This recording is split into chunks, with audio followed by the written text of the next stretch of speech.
My name is Jim McGraw. I'm the command module pilot of the Apollo 19. Contrary to popular belief, there was at least 2 more missions to the moon that were kept secret from the public.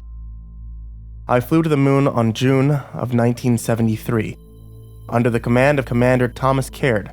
Our friend Steve Willis was the flight's lunar module pilot. The goal of our flight was to be the first manned landing on the lunar Farside. You see, word has it that the Department of Defense received information that the Russians were going to land on the Fermi crater.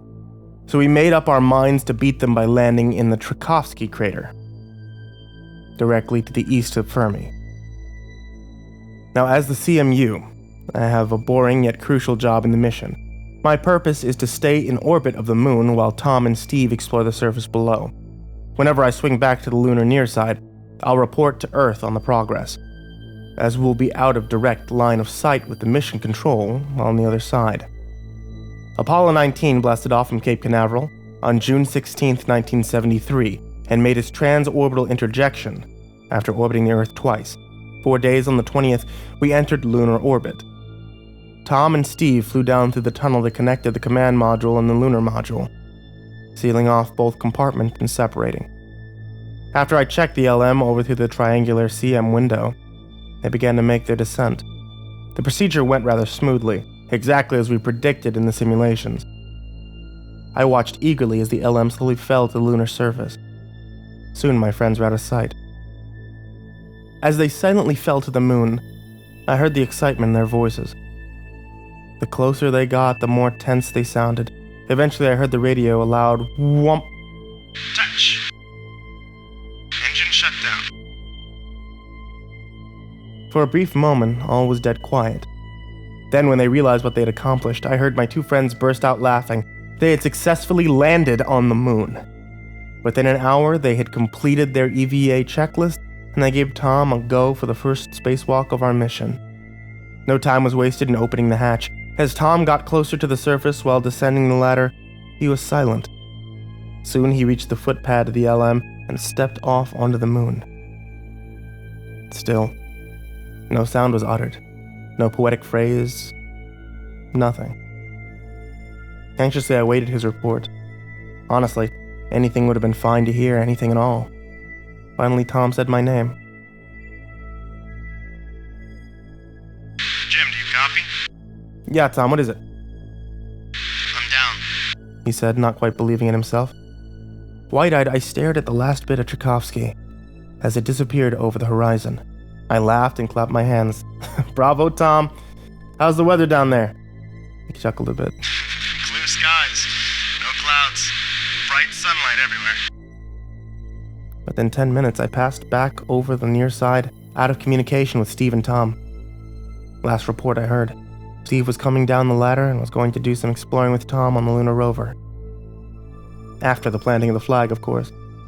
Within moments, I had re-established communication with Houston Mission Control and reported the progress of our mission thus far. Over the radio, I heard the thunderous claps of the 50 men monitoring our flight. Gus, our mission assigned Capcom, congratulated me. Be sure to tell us what you find on your next swing around. Gus said to me. That's about all I can do up here, I said. Seconds later, I flew from the near-side night to the bright daytime of Farside. What's the word, guys? I asked eagerly. There was nothing but silence for a few moments, and Steve said something. Jim? Yeah, Steve? We found something. Oh, what is it? There was a pause. We stumbled across Apollo 18. Apollo 18, reported to have crash-landed back in February in the Tycho crater. On the near side of the moon. With the loss of its CMDR and LMP, the CMP attempted to return to Earth, but the heat shielding separated upon re-entry. If the LM had crashed on the other side, what was it doing here in Tchaikovsky? You guys sure it's 18?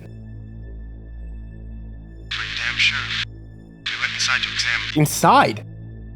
You mean it isn't crashed, it came down intact? Perfectly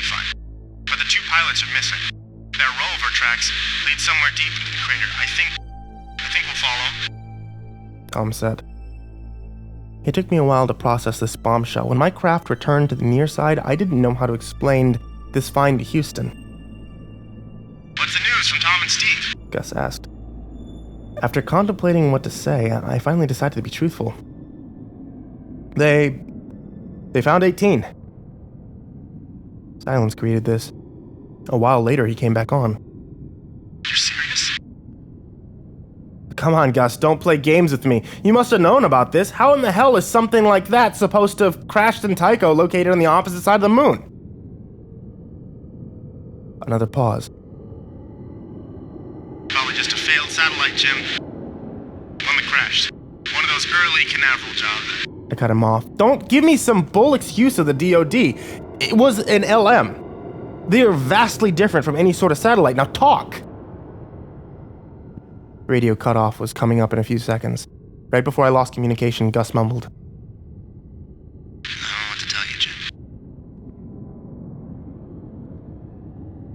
Daylight flooded through the capsule as I drifted back to the far side. Tom, Steve, what's your status? Over. I said into the mic, obviously irritated. Listen, Was all Tom replied. What? he's right, Jim. Steve intervened. Listen to the radio. Deciding to play along, I stopped talking and pressed my ear to the circular speaker on the control panel. That's when I first heard it.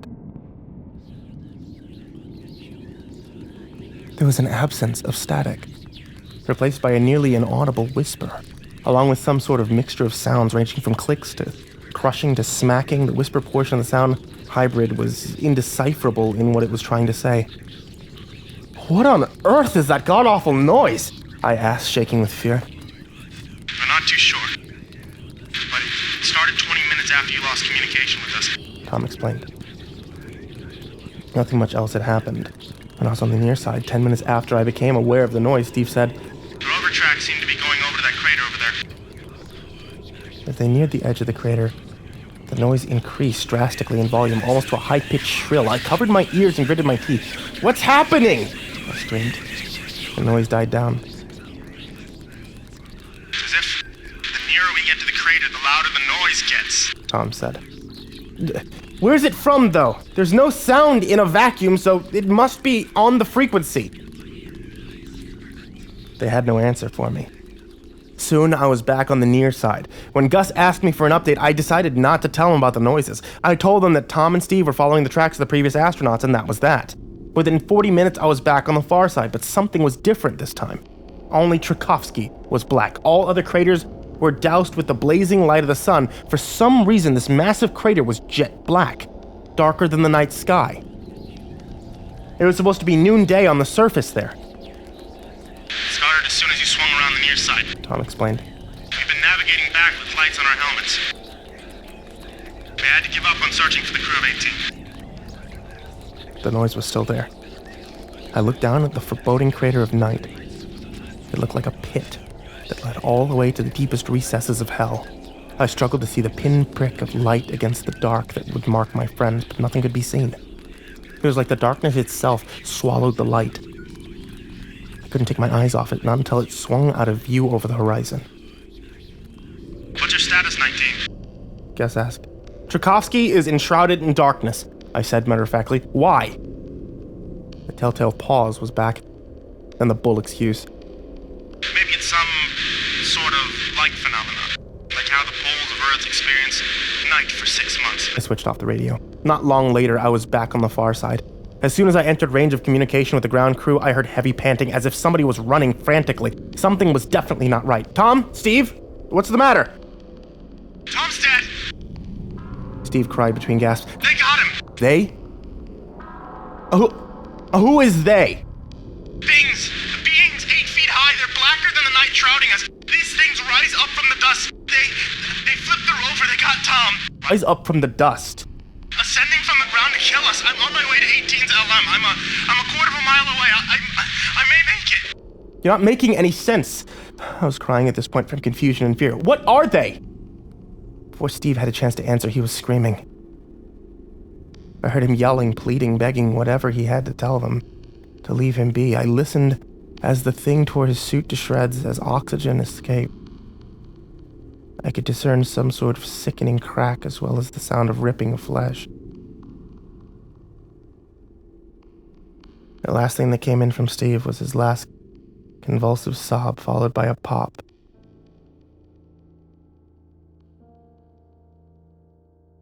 And then it was over. I suddenly heard the strange noise louder than ever blaring through the radio. Instantly I switched it off, but the noise continued. I covered my ears until I was back on the near side where it ceased. Switching the radio back on, I screamed at Gus, "They're dead! Tom and Steve are dead! Steve said some sort of thing rose up from the dust to kill them. What were they?" This time Gus replied. All he said was, "It's happening again." After that, there was static. Mission Control ended contact with me. When I realized that they were going to leave me in orbit to die, that's probably what happened to 18's CMP. Either that or they gave him the wrong re-entry coordinates, causing him to burn up on purpose. They didn't want word to get out about what's been happening on the moon. Well, I resolved to try. When I swung back around to the far side, the noise was back to a quiet whisper, and soon I reached the optimal time to make a burn to send the ship home. I switched on the rocket. Nothing happened. I began to laugh hysterically. I came to the conclusion that anticipating this would take place and not wanting to risk upon spreading word of what happened, then NASA supplied us with insufficient fuel to get home. There was no hope of my return to Earth. This transpired 2 days ago. Since then, I've been sitting here contemplating what to do, and meanwhile, the voices continue to speak to me. I don't like it.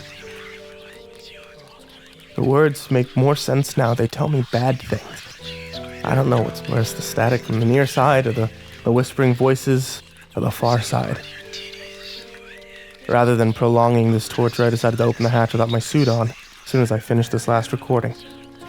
Hopefully one day, it'll be found. Before I do so, though, I'd like to issue this one last warning to Earth. Do not return to Tchaikovsky. In fact, do not return to the far side of the moon. All that one will get from here is death. This is Jim McGraw, Command Module Pilot of Apollo 19, signing off for the last time.